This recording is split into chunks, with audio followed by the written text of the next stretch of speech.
Hello बच्चों, welcome to HP Study Junction. तो चलिए आज हम करेंगे हमारा प्रोबेबिलिटी चैप्टर के इम्पोर्टेंट क्वेश्चंस। ठीक है, मैं स्टैटिक्स के इम्पोर्टेंट क्वेश्चन ऑलरेडी प्रोवाइड कर चुकी हूँ। अगर आपने वो वीडियो नहीं देखी है then please go and watch that video. And मैंने होमवर्क भी दिया है, तो प्लीज़ ज़रूर से आंसर को कमेंट सेक्शन में मुझे बताइएगा।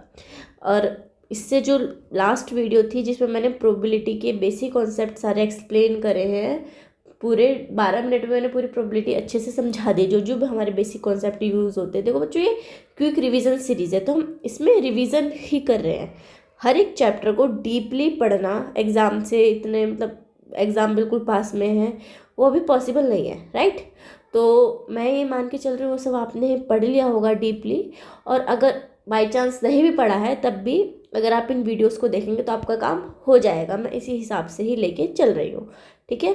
तो अगर आपने इससे पहले वाली वीडियो नहीं देखी है जिसमें मैंने प्रोबेबिलिटी के सारे कॉन्सेप्ट एक्सप्लेन करे हैं देन प्लीज़ गो एंड उस वीडियो को पहले वॉच कीजिएगा, क्योंकि उस वीडियो को अगर आप देख लेंगे ना तो ये वाली वीडियो आपकी बहुत अच्छे से समझ में आ जाएंगी। नहीं तो फिर आपको ये वीडियो इतनी अच्छे से समझ में नहीं आएगी, ठीक है। तो चलिए हम स्टार्ट करते हैं हमारे आज के क्वेश्चंस। तो इसमें मैंने क्वेश्चंस पहले से ही लिख लिए हैं, आप देख रहे हैं सारा हैंड रिटेन वर्क है, बहुत ज़्यादा मेहनत लग रही है इसमें। तो थोड़ा सा एफर्ट्स आप भी डालिए कि मैं जो आपको यहाँ पे होमवर्क प्रोवाइड करवा रही हूँ प्लीज़ ज़रूर उस होमवर्क को कीजिए एंड कमेंट सेक्शन में आंसर दीजिए, ओके। तो चलिए बच्चों, अब इसमें कुछ क्वेश्चंस तो मैंने पहले से ही सॉल्व कर लिए हैं, कुछ क्वेश्चंस आपके सामने ही सॉल्व होंगे यहाँ पर हर एक क्वेश्चन आपको अच्छे से एक्सप्लेन करूँगी, ओके। तो फर्स्ट क्वेश्चन पढ़ते हैं पहले। फर्स्ट क्वेश्चन है, a letter is chosen at random from the word mathematics. एक लेटर हमने एट रैंडम चूज़ करा है, कौन से वर्ड से? मैथमेटिक्स से। हमें प्रोबेबिलिटी फाइंड आउट करनी है कि जो हमारा चूजन लेटर है वो हो एक वोवल, ठीक है। वोवल्स क्या होते हैं हमारे, उसके लिए तो सबसे पहले हमें ये पता होना चाहिए क्या होते हैं। ए, ई, आई, ओ, यू, ये हमारे वोवल्स होते हैं। बस देखने हैं इन लेटर्स में से कौन कौन से लेटर इस वर्ड में प्रेजेंट है। तो सबसे पहले तो देखो हमारे टोटल नंबर्स ऑफ लेटर क्या है, 11 गिन लीजिएगा, 11 है। पहले से लिख के मैंने इसलिए रखा है ताकि वीडियो ज़्यादा लेंथी ना हो, बार बार कह रही हूँ इस चीज़ के लिए, पर है मेरा सारा खुद का हैंड रिटन वर्क जैसा आप देख भी सकते हैं। देखो बच्चों, टोटल लेटर्स हैं 11, वॉवल्स कितने हैं? ए, ई, ए, आई। ये रहा ए, ये रहा ई, ये रहा ए और ये रहा आई, ये 4 ही हमारे वॉवल्स हैं, ठीक है। अब प्रोबेबिलिटी का फॉर्मूला क्या होता है ये आपको पता होना चाहिए। प्रोबेबिलिटी ऑफ गेटिंग वॉवल क्या होगा? टोटल नंबर ऑफ वॉवल्स जितने भी आपके वर्ड में प्रेजेंट है अपॉन में total number of letters in the word. तो टोटल नंबर ऑफ वॉवल कितने हैं हमारे पास?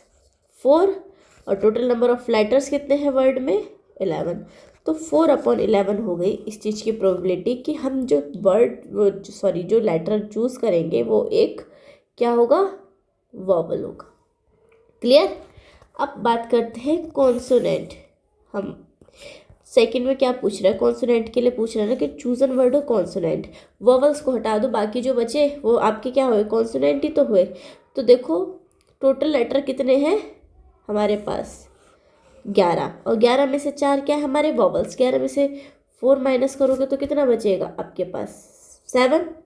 तो 7 हमारे क्या हो गए? कॉन्सोनेंट। गिन भी लीजिए, 1 2 3 4 5 6 7, 7 हमारे कॉन्सोनेंट हो गए। तो प्रोबेबिलिटी ऑफ गेटिंग कॉन्सोनेंट क्या हो जाएगी? सबसे पहले तो देखेंगे कितने टोटल नंबर ऑफ कॉन्सोनेंट कितने हैं? 7 है, और total number of letters in the word कितने हैं? 11। तो 7/11 आ गई प्रोबेबिलिटी। अब थर्ड में कह रहा है द लेटर टी। हमें प्रोबेबिलिटी निकालनी है इस चीज़ की कि लेटर टी हो जो हम चूज़ करें। अब बच्चों ये होमवर्क, इसे आपको करना है खुद से, है ना। मैं कलर चेंज के लिख भी देती हूँ इस पर। ये है आपका होमवर्क क्वेश्चन, ये आपको खुद से करना है, ओके। अब चलिए नेक्स्ट करते हैं। 2 डाइस, हाँ 1 second, 2 dice are rolled once. 2 dice हैं जिन्हें एक बार रोल किया गया है। हमें प्रोबेबिलिटी निकालनी है of getting such number on 2 dice whose product is a perfect square. हमें प्रोबेबिलिटी निकालनी, जब हमारे 2 डाइस रोल हो रहे हैं तो प्रोबेबिलिटी बतानी है कि जब ये रोल हो तो इनके ऊपर ऐसे नंबर आए जब उनका मल्टीप्लिकेशन करा जाए तो वो एक परफेक्ट स्क्वायर बन जाए। ठीक है, तो सबसे पहले जब तो 2 डाइस रोल करे जाएंगे तो हमारे पास पॉसिबल आउटकम्स क्या होगा, ये होगा 6 × 6 = 36। ठीक है, बहुत आसान है लिखना। 1, 1, 1, 2, 1, 3 पहले को हम एक जैसे ही रखेंगे, सेकंड वाले के नंबर चेंज करते जाएंगे। पहले 1, 1, 1, 2, 1, 3, फिर जैसे ही 6 के साथ पहुंचेंगे 2 से स्टार्ट कर देंगे। हमारा सैम्पल स्पेस है ये। 2, 1, 2, 2, 2, 3 ऐसे ही फिर 3 से स्टार्ट कर देंगे, फिर 4 से, फिर 5 से एंड देन 6 से। ठीक है, तो ये तो हमारे पॉसिबल आउटकम्स आ गए। अब फेवरेबल आउटकम क्या है कि हम प्रोडक्ट करें तो हमारा क्या आए, प्रोडक्ट करने पर परफेक्ट स्क्वायर है। 1 भी एक परफेक्ट स्क्वायर है, तो कलर चेंज कर लेती हूँ 1 सेकेंड। हाँ, 1 भी हमारा परफेक्ट स्क्वायर है, तो एक तो ये हो गया। ठीक है, 1, 1, अब 1, 4 भी हो जाएगा। 4 × 1 क्या हो जाएगा 4, और 4 किसका है 2 का स्क्वायर है। ठीक है, ऐसे ही 1, 4 है तो 4, 1 भी तो हो जाएगा, क्योंकि हमें तो प्रोडक्ट ही लेना है ना। तो 4, 1 को भी ब्रैकेट बना देते हैं इसके ऊपर। 2, 2 भी हो जाएगा, क्यों 2 × 2 क्या होगा 4, और 4 हमारा 2 का स्क्वायर है ही। क्लियर, ऐसे ही हमारा 3, 3 भी हो जाएगा। ये रहा 3, 3। ओके, 4, 4 भी हो जाएगा। 5, 5 भी हो जाएगा। 5, 5 = 25।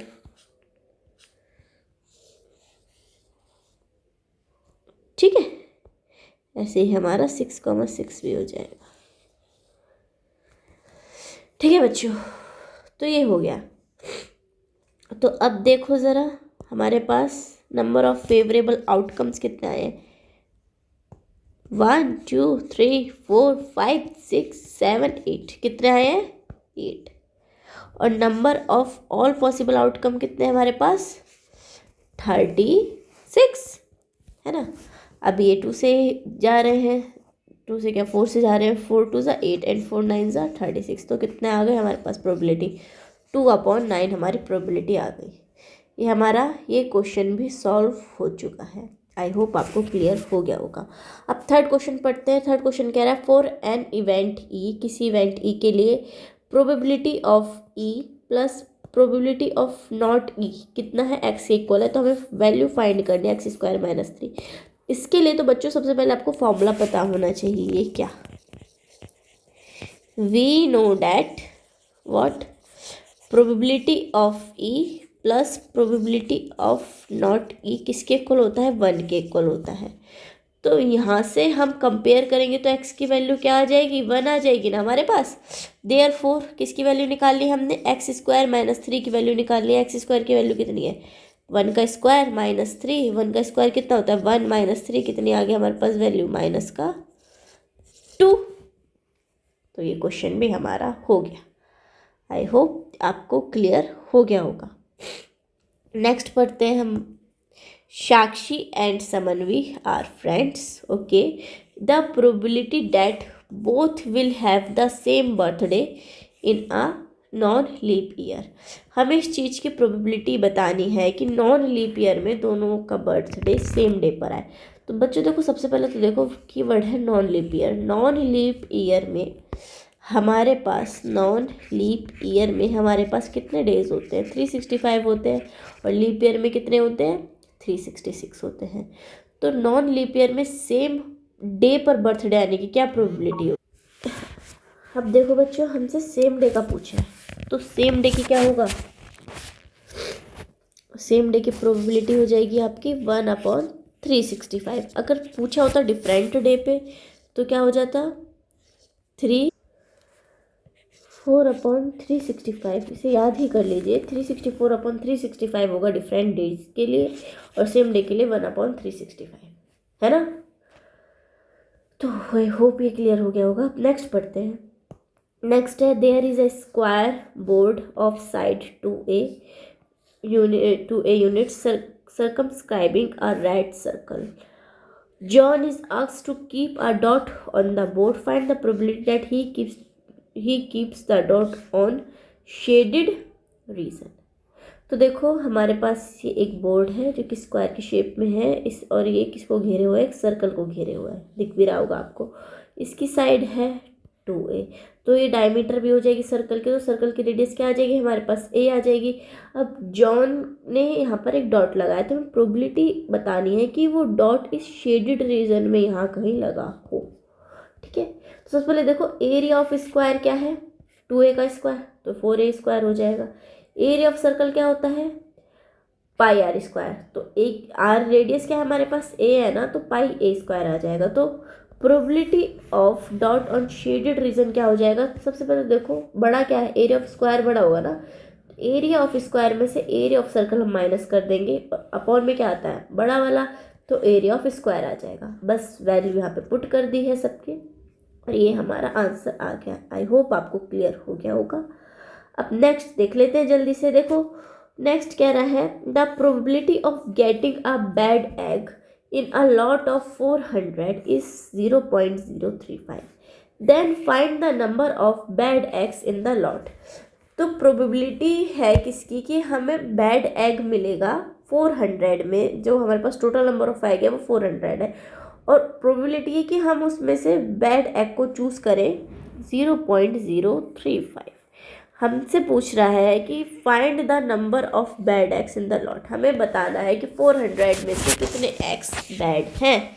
तो सबसे पहले गिवन लिख लेते हैं, probability of getting a bad egg कितनी है 0.035। टोटल नंबर ऑफ एग्स कितने हैं बच्चों हमारे पास 400 है।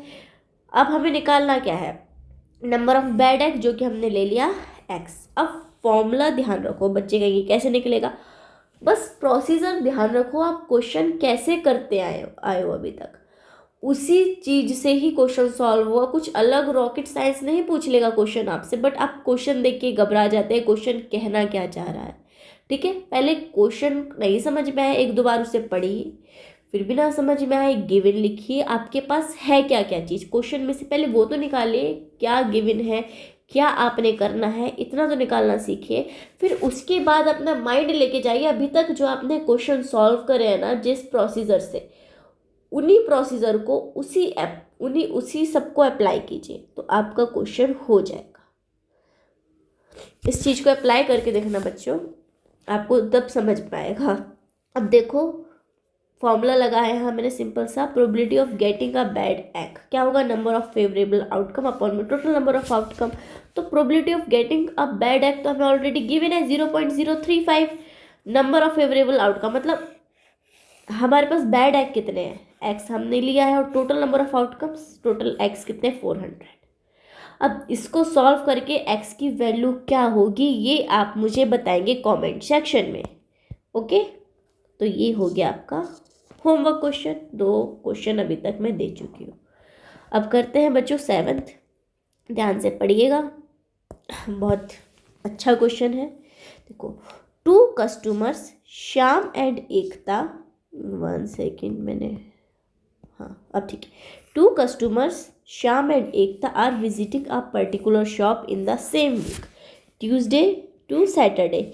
Each is equally likely to visit the shop on any day as on another day। तो सैम्पल स्पेस बनाते सबसे पहला, same week Tuesday to Saturday उन्होंने शॉप को विजिट करा है, तो वो डिफरेंट डेज भी आ सकते हैं, सेम डेज भी आ सकते हैं। तो सैम्पल स्पेस क्या होगा, तो सबसे पहले देखो मैंने ट्यूसडे ले लिया इधर, और इधर की साइड में डेज चेंज करती गई हूँ। ऐसे इधर पूरे में नेक्स्ट ट्यूसडे के बाद वेडनेसडे, फिर इधर की साइड डेज चेंज हो जाएंगे, फिर थर्सडे, फिर इधर की साइड डेज चेंज हो जाएंगे, फिर इधर फ्राइडे एंड इधर की साइड डेज चेंज हो जाएंगे, सैटरडे इधर की साइड डेज चेंज हो जाएंगे, है ना। अब सैम्पल स्पेस अगर आपका बन गया है ना, तो आपके क्वेश्चन सॉल्व यूँ ही हो जाएंगे।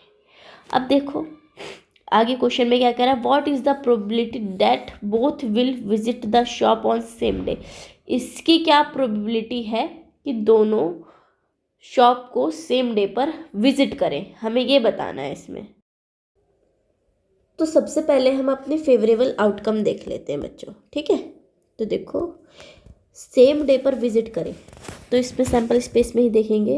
एक तो ट्यूसडे सेम डे है, वेडनेसडे सेम डे है, थर्सडे सेम डे है, फ्राइडे सेम डे है, एंड सैटरडे सेम डे है। और तो कोई सेम डे नहीं है ना, तो लिख लेते हैं यहाँ पे हमारा फेवरेबल आउटकम क्या है।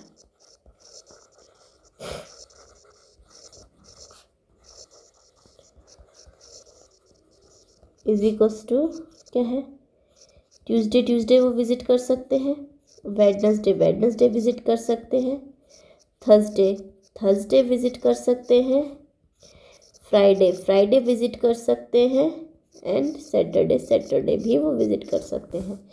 देयरफॉर अब बच्चों स्पेस है नहीं तो फॉर्मूला आप लिख लीजिएगा खुद। देखो स्टेप मत मिस करिएगा, जैसे मैंने फेवरेबल आउटकम लिखा है, फिर प्रोबेबिलिटी का फॉर्मूला, क्योंकि इन चीज़ों से ना एग्जामिनर मार्क्स देते हैं, ठीक है। एग्जाम में मार्क्स मिलते हैं आपको इन चीज़ों से। अगर आप इसी को मिस करके सिंपल लिख देंगे probability this is equals to this, तो फिर वो गड़बड़ हो जाती है, फिर उसमें आपको मार्क्स नहीं मिल पाते इतने अच्छे, ठीक है।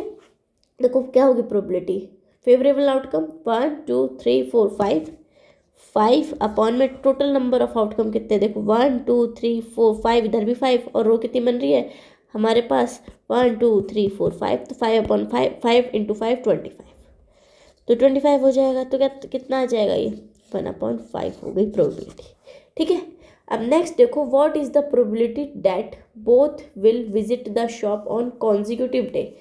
क्या प्रोबेबिलिटी है कि कॉन्जिक्यूटिव डे पर शॉप विजिट करे। कॉन्जिक्यूटिव डे का मतलब एक के बाद एक दिन, जैसे मंडे के बाद ट्यूसडे के बाद वेडनेसडे, ऐसे।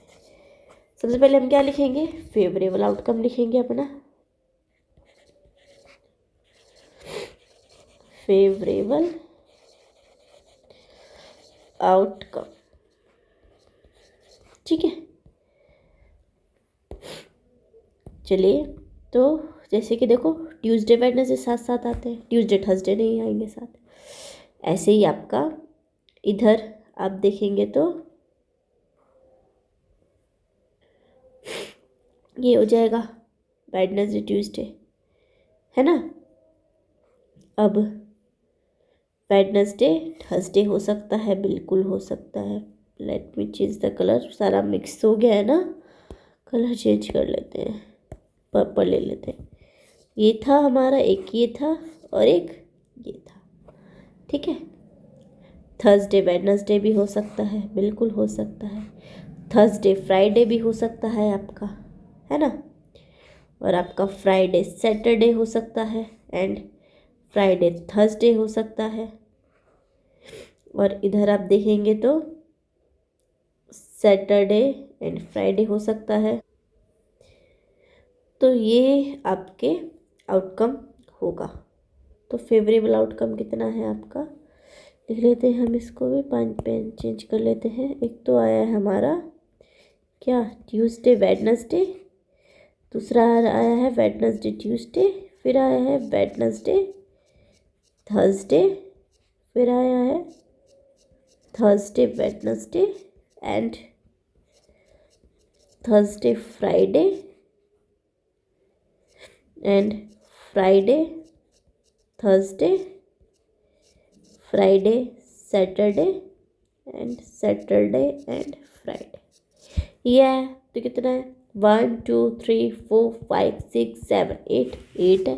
तो प्रोबेबिलिटी कितनी हो जाएगी, 8/25, ठीक है। ये हो गया। अब कह रहा है नेक्स्ट में, what is the probability that both will visit shop on different days. अलग अलग दिन पर होना चाहिए। तो सबसे पहले देखो बच्चों, आपके पास था क्या, प्रोबेबिलिटी ऑफ कि वो सेम डे पर जाए। प्रोबेबिलिटी ऑफ सेम डे कितना निकाला था आपने, प्रोबेबिलिटी ऑफ सेम डे कितना निकला था इधर फर्स्ट पार्ट में 1/5। तो आप अच्छे से फॉर्मूला जानते हैं, P of event E plus P not is equal to 1/5, इस फॉर्मूले में वैल्यू पुट करके इक्वल टू 1, तो यहाँ पे प्रोबेबिलिटी ऑफ नॉट ई किसके इक्वल हो जाएगा, 1 minus probability of event E, और इवेंट ई कितना है 1/5। अब इसके बाद आंसर क्या आएगा, ये होमवर्क आपका है, कमेंट सेक्शन में ज़रूर बताइएगा। चलो नेक्स्ट कर लेते हैं हम। नेक्स्ट है, in a medical centre 780 randomly selected people were observed to find if there is a relationship between age and the likelihood of getting a heart attack. The following results were observed: younger than or equal to 55 number of person who have had a heart attack, जिनके पास heart attack की situation बैठ रही है, जिन लोगों के पास किस में category में है, younger than or equal to 55 29 है, और ओल्डर देन 55 कितने हैं 75 है। टोटल कितने हो गए 104। ऐसे ही जो जिनके पास कोई भी ऐसी सिचुएशन नहीं है जिससे हार्ट अटैक हो, वो younger than or equal to 55 कितने हैं 401, और ओल्डर देन 55 275। तो ये आ गया और इधर टोटल हो रखा है। अब नेक्स्ट में कह रहा है, what is the probability that a randomly chosen person from the sample same sample is younger than or equal to 55 and has a heart attack. तो सबसे पहले तो देखो बच्चों, इसमें जो पूछ रहा है इवेंट के लिए वो बड़ा है, तो उसे ई के इक्वल लिख लो। Chosen person is younger than or equal to 55 years and has a heart attack. अब नेक्स्ट में लिखो फॉर्मूला लिख दिया। अब देखो नंबर ऑफ फेवरेबल आउटकम क्या है, chosen person is younger than or equal to 55, younger than or equal to 55 होना चाहिए, जो कि इस कैटेगरी में आ रहा है। हार्ट अटैक भी हो तो और हार्ट अटैक से वो पीड़ित हुई है, तो 29 है वो नंबर, और total number of possible outcome कितने हैं हमारे पास 780 आ गया, तो ये इसका आंसर हो गया। ऐसे ही नेक्स्ट में, looking at the data in the table, Giri says if a person is randomly chosen, then the probability that the person have had a heart attack is about 12.5%. Is the statement true or false? Justify your answer. सबसे पहले तो देखो heart attack वाले person कितने हैं, क्योंकि हम यहाँ पे हार्ट अटैक की बात हुई है ना। Total number of person who have had a heart attack 104। कैसे पता लगा, टेबल से पता लगा है भाई, ये रहा 104। तो प्रोबेबिलिटी कितनी हो जाएगी हमारे पास 104 अपॉन में 780, क्योंकि टोटल 780 है। अब इनको सॉल्व वगैरह करोगे तो इतना परसेंट आपका अप्रॉक्स बैठेगा, जबकि आप गिरी ने कितनी परसेंट बताई 12.5%, तो उसकी स्टेटमेंट तो फॉल्स हो गई ना। तो यही ट्रू और फॉल्स के बारे में पूछ रहा था। अब क्वेश्चन नंबर 9 देखते हैं हम फटाफट से। क्वेश्चन नंबर 9 कह रहा है, on a particular day Vidhi and Unnati could not decide on who would get to drive the car.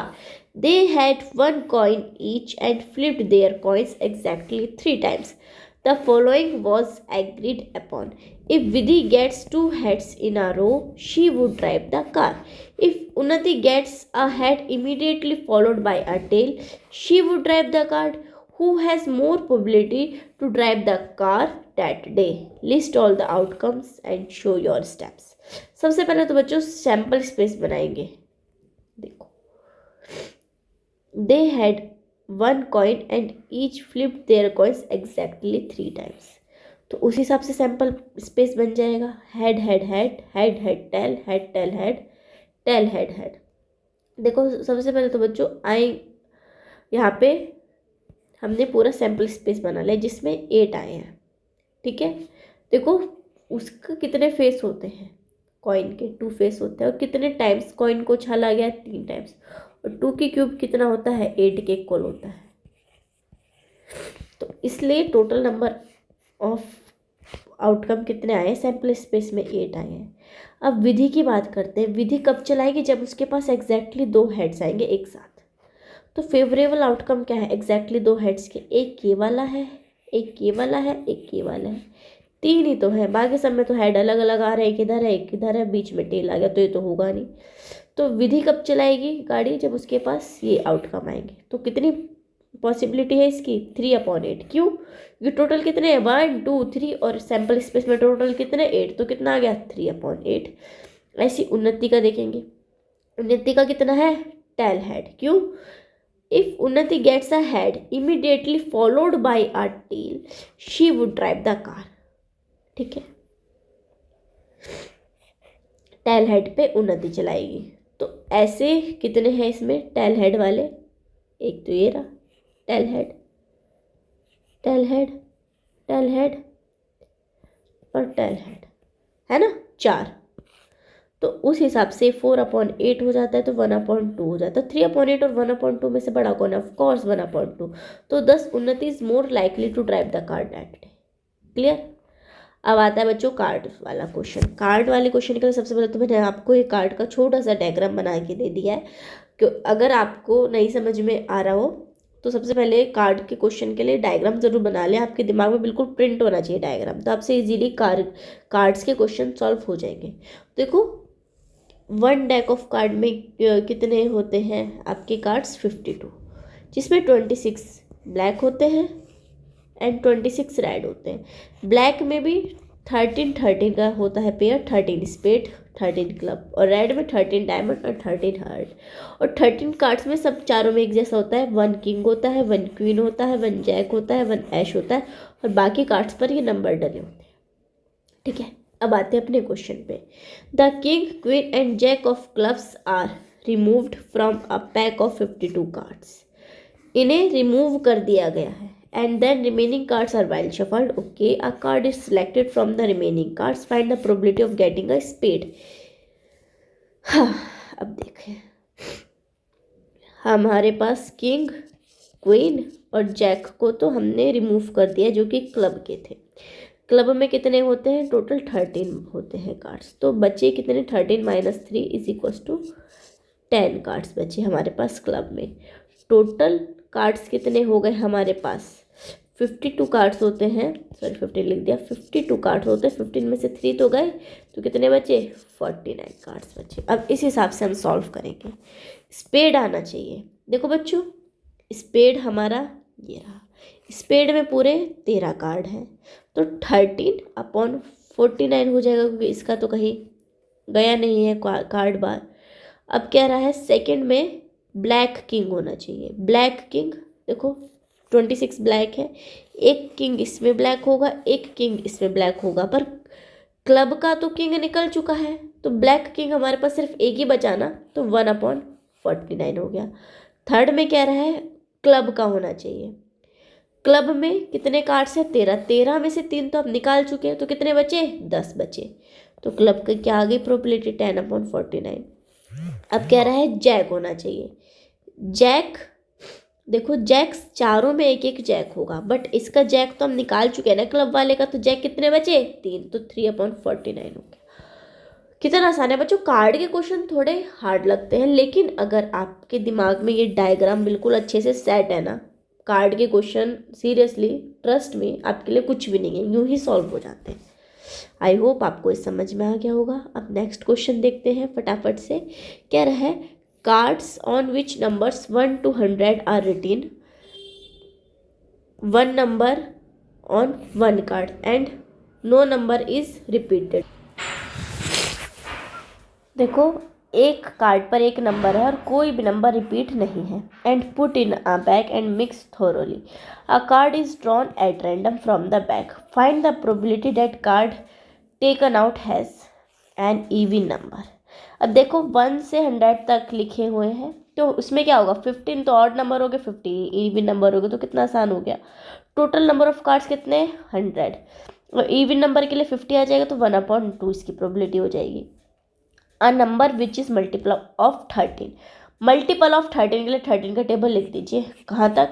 तब तक 100 से छोटी डिजिट ना आती रहे। 91 के बाद 100 से बड़े आने लगेंगे, तो यहीं रुक जाएंगे। तो मल्टीपल ऑफ 13 कितना हो जाएगा? इन्हें गिन लीजिए। 1 2 3 4 5 6 7, 7/100 आ गया ये। परफेक्ट स्क्वायर, परफेक्ट स्क्वायर के लिए सबसे पहले अब 1 भी परफेक्ट स्क्वायर है, 2 का स्क्वायर, 4 भी परफेक्ट स्क्वायर है, 9 भी, सारे परफेक्ट स्क्वायर लिख लीजिए। Less than or equal to 100 लिख लिया। टोटल कितने हैं ये? 10, तो 10/100 आ गया, तो ये कितना आ गया? 1/10। अब prime number less than 20, prime number लिख लेंगे हम सारे, 20 से लेस होने चाहिए, तो इतने ही हो गए।